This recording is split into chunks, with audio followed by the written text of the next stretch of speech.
Back of us, units from the 25th Infantry Division and the 1st Cavalry Division were unloading now, with baggage.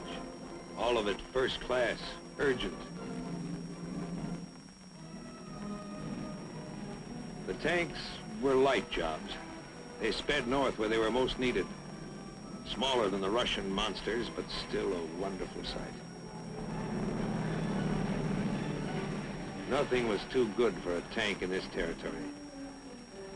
The boys treated them like babies. They went over them from top to bottom, called them pet names. They cleaned them up better than for inspection. That's cleaning. Their tanks had heavier armor. In a duel, that was their advantage. But our advantage was some fine sharpshooters.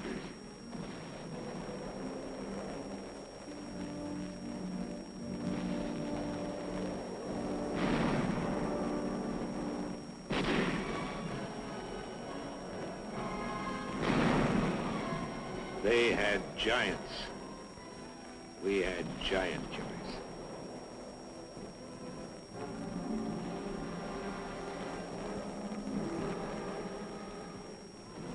Tejon was the worst. Ask anyone where he felt it the worst, and maybe you'll hear a few other names, because it was bad all over. But most guys will say Tejon.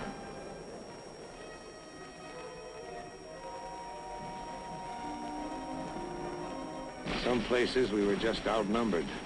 But in Tejon we were outnumbered, outgunned, out-tanked, and outflanked.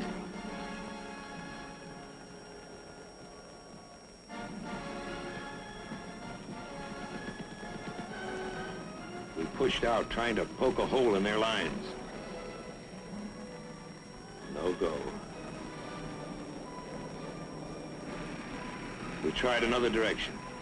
But at the end of every road leading out of Tejon, there were thousands of North Korean troops, plenty of T-34 tanks. It got kind of confusing. There was one hot day, 100 degrees, and we just sat. There was no place to go. It was war, not the way it is in the movies.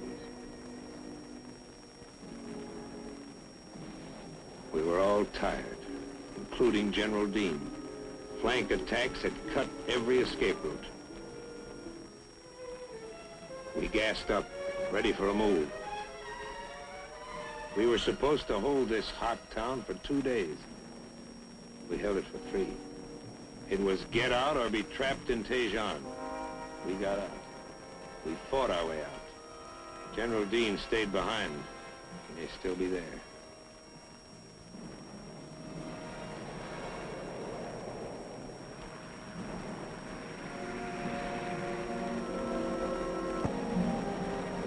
It was a bad road out of Tejon. Some guys didn't make it.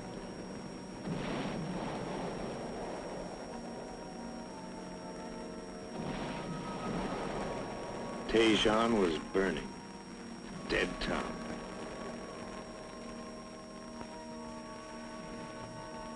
The men who got out were heroes.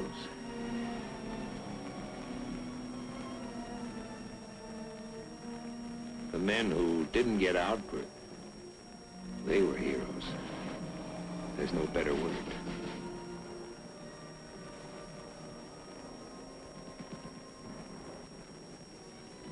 By this time, the new outfits were in the lines. Fresh, ready to shoot. Everything set just right. Nice to hear the steady crump of your own mortars. Even nicer to hear the howitzers slamming them out. Together, they're terrific.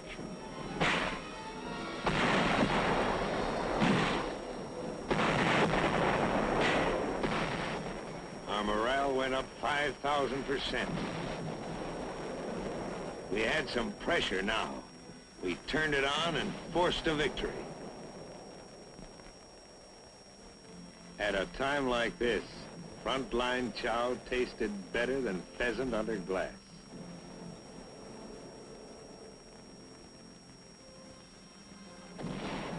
valley was short. One outfit might do okay for a day, but on that same day, 5 other sections of the front line would be feeling the enemy's hard blows, the envelopments, the infiltrations. Some of our strongest attacks were by patrols, small groups battered by the enemy, beaten by the mountains, falling down tired.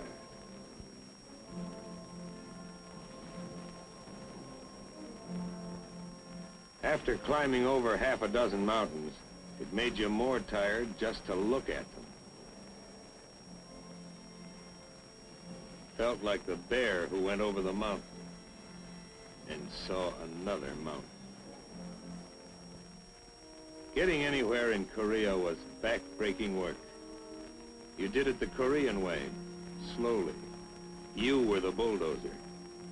No push-pull, click-click up here to throw a bridge across a stream in 4 or 5 hours.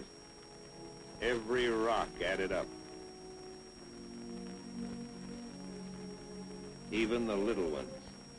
You worked 2, 3 days to put an outfit on the other side of a stream.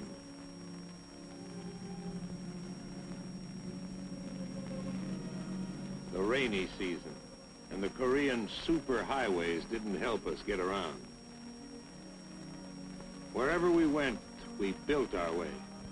It was no good having any drag with the engineers. They had their own troubles. You were the engineers. In this battle, you did everything. Build, fight, hold, pull back, and destroy. Whenever we were about to leave a place, we planted it, carefully. TNT. Planted it not deep, just deep enough so it would come up the way we wanted it to. The better you plant it, the better it comes up. A second-story job. This kind of gardening went on quite frequently. Very relaxing work. We were going to stall them up and down the whole front. And someday there'd be a turnabout that would pay those North Koreans off for what we'd been taking. And then we might have to put back all these bridges. We slowed them, but we couldn't stop them. Fighting is fighting, always rough. But it's rougher when you're forced to pull back. We gave them ground, they gave us time. We used every barrier, every river to make a stand. They beat us back to the Naktong, but we got there early enough to make it across. The Naktong was a pretty useful river. No king ever had a moat around his castle so wide and protected. It felt like a new division was in the lines.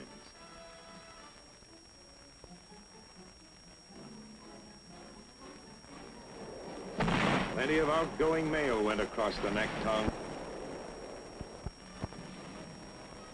If you've seen combat, you know what it is to have a line, a place to fight from. Well, for the first time in this Korean business, we had something we could call a line. All during the fighting, we had air power. If they had had it, we might have been through. Air power did plenty of damage to everything the enemy had and wanted to bring up. Those guys flew so low, they should have had bayonets on their propellers.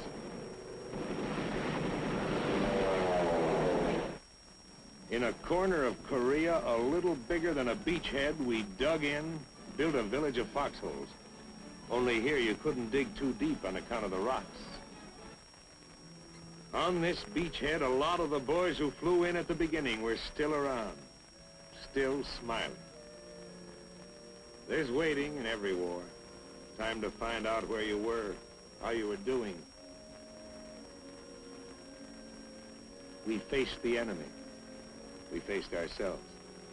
Our enemies were fanatics.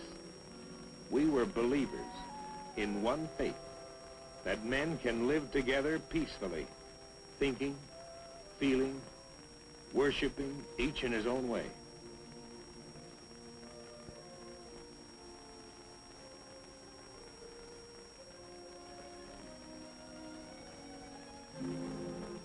couldn't think about anything for very long when you were planning new moves, new delaying tactics. We pulled down the bridges. We wrecked the roads. The steep hills around us were rugged. We'd made them more rugged for the enemy. Beyond our foxholes, we unwound some vines of our own with thorns. And beyond the tight ring of our perimeter, the enemy closed in, pushing us hard, threatening the death blow that would throw us back into the sea. How long could we hold? How long? The battle hung in the balance. And then swung to us. A great force reached Korea in a new strategy that gave the North Korean army a battle from 3 sides at once.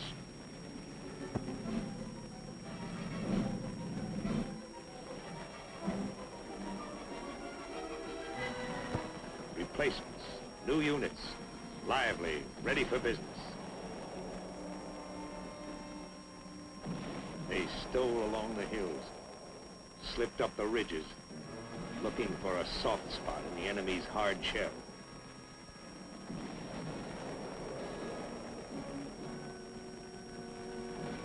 We gave it to them steady, all up and down the line, all at once.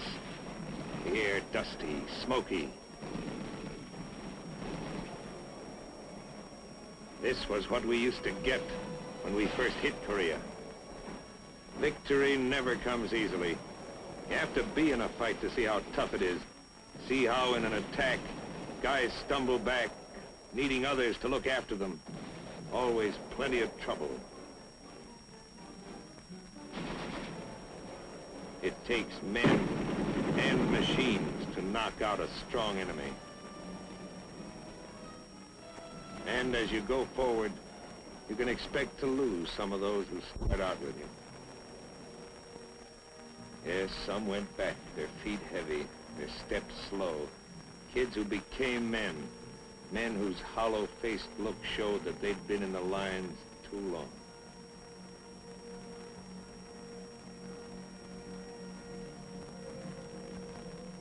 You can't count on a straight road to victory. Sometimes it winds, goes down, goes up. Sometimes you're forced to detour. You could pick out the new troops. They walk different. Another outfit. But if you gave them the once-over, they were like the fellas in our outfit when we landed. The same smiling Yanks, making the best of everything. And a little better. We battled for time in Korea, and won. We had the right men. Good men.